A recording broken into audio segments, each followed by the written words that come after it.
కళమారుతున్న జీవితం కలతలోకి జారెనా కలలు కన్న కనులకు నీటి చెమ్మ తగిలెనా వెలుతురైన ప్రతిదినం చూపుతోంద వేదన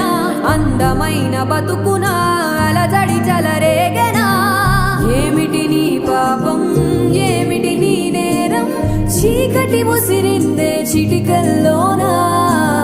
తీరదు నీ శోకం మార